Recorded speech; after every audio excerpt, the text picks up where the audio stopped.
Langrisser. Hey everyone, this is Nitro. In this video, I'm going to be doing Ledin's 2 Hero Awakening battles so that I can unlock his skill, Righteous Duel. So let's just get started here. So we'll go in and do the first one.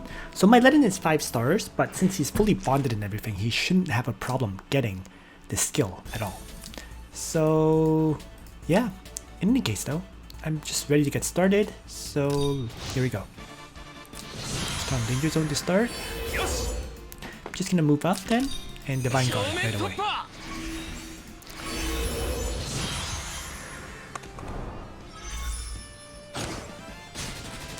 So Leticia attacks me and kills herself very easily. Next up is Lance. So I'm just going to charge forward. Might as well passion buff because I brought it instead of another skill. Probably a bit of a mistake. Interesting. And they start off actually by using AoE blast on me. And my Divine Guard actually wears off. Not good. So don't do all that much damage this first hit. That's fine though.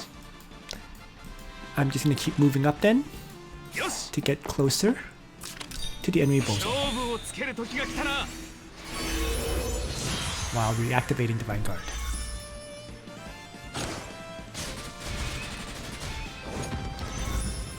So that was enough to kill. He comes charging forward. Let's see, if I move back, he moves 3, then I can get into attack range against him. So that's what I'm gonna do. And then come to me. And then run in. There we go.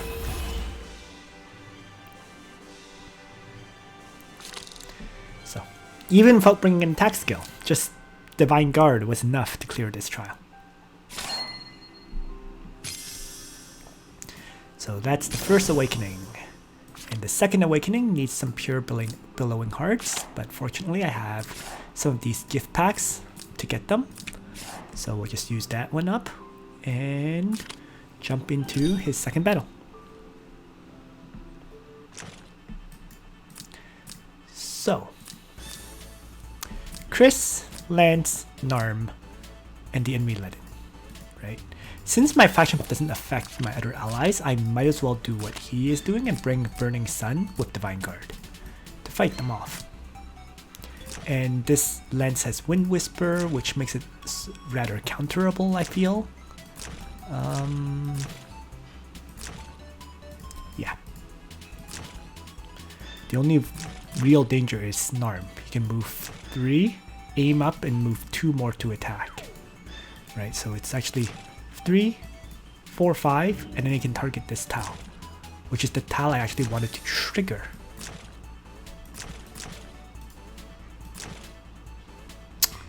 It's annoying because I wanted to take down Lance by having him charge me, but we'll see. Alright, let's just begin. Start by turning on Danger Zone.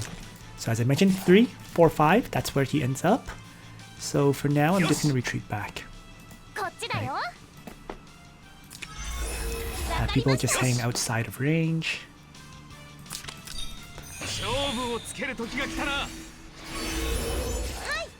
Which is simply 1 tile back. Well, let's move.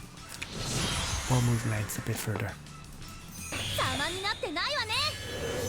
So Norm starts by suicide charging pretty much.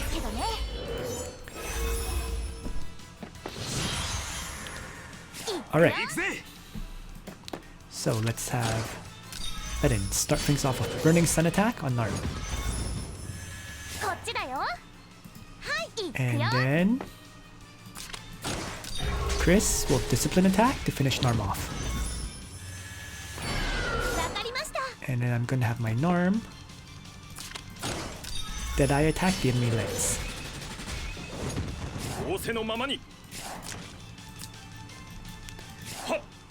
That's mostly it.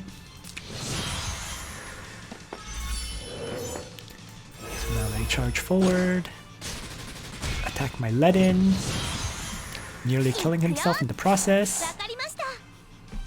But I am going to focus on taking down Chris instead. So first, I think I'm gonna have Chris launch the redemption attack here. Let's have Ledin finish off the enemy Ledin. And now I can double tap Chris. Needed only one strike. So there you go.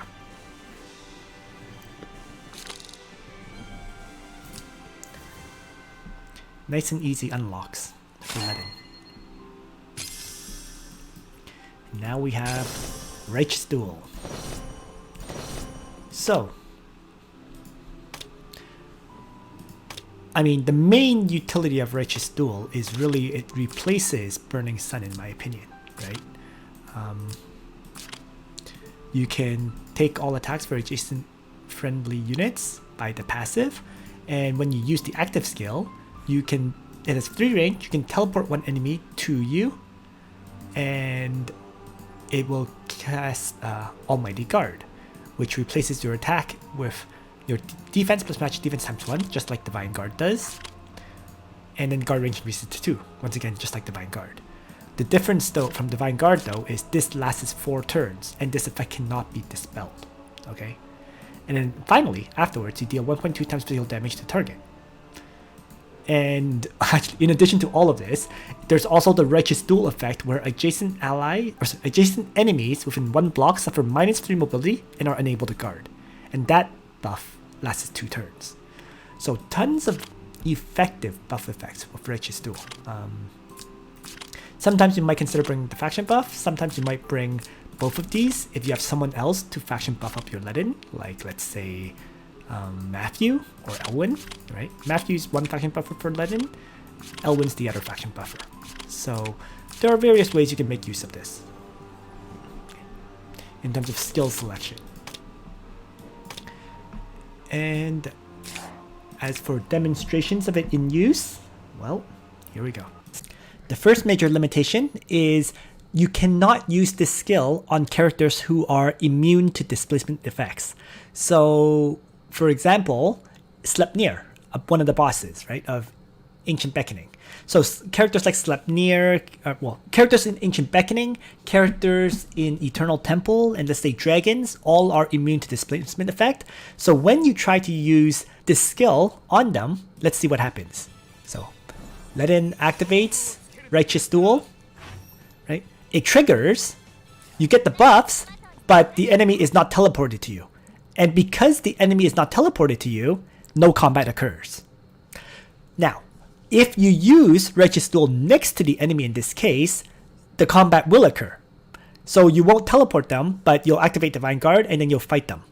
So this is just something that's useful to know about this skill, right? Because it is a vulnerability. So other than that weakness, let's demonstrate Just Duel being used in an Apex Arena match. To use Ledin in Apex Arena, you do need a very custom built set of gear, and that will have this exclusive weapon, Drop Near as an accessory, and Thorns Enchant. So right here, young Jessica got to act again because of her exclusive helmet.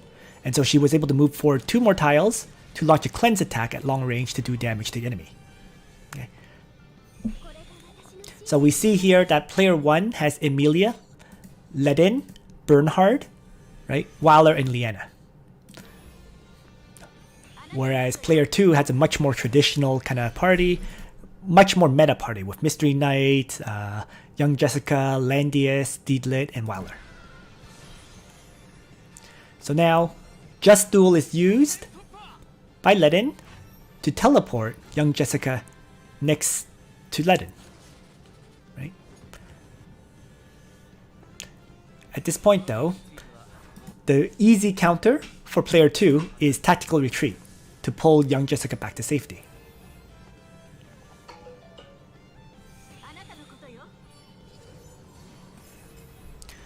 So now, Deedlit moves forward, act again, and strikes. And the key point there is, look at that, Deedlit killed herself into Ledin. So let's just go back a little and show that one more time. as to why that happened. So this result was because Crystal Molders reflects 30% magic damage, Drop Near reflects another 30% range damage, and then Thorns reflects another 30% for a total of 90% damage reflection. And since Ledin has so much more hit points than Deedlit just ends up killing herself. And then Tactical Retreat is used to teleport this Ledin to safety.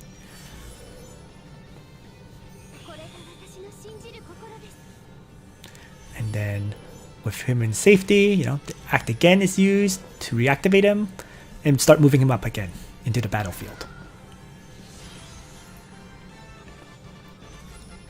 So young Jessica is doing her long range single target strikes, not really having any luck killing any of these tanks though, especially not with double healer.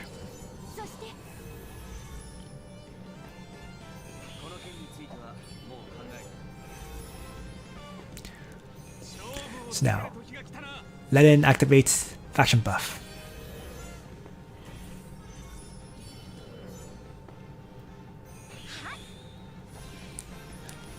So you can see very clearly this is a ridiculously crazy tank push strategy. 3 tanks, 2 healers more or less. Although I suppose Bernhardt isn't really a tank in this situation. Running shield bash and so on.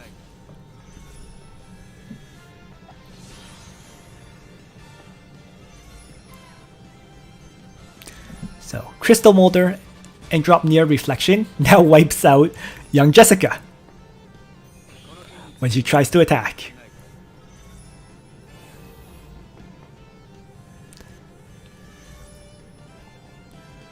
And then now, Divine Guard counterattack. Ledin, due to having killed young Jessica and having his exclusive, revives from that fight. And at that point, player 2 just gives up and surrenders. So, very unique build Ledin in this kind of situation, right? Having the Drop Near and Crystal Molders for double damage reflection to counterattack against any ranged strikers. And then if they ever melee attack him, he has the Divine Guard to do crazy amounts of counterattack damage, right? And finally, due to having the Trial of Bravery, he can revive. So that's all I wanted to say in this video. Thanks for watching, everyone. I hope you found this one useful to you. And on that note, Nitro out.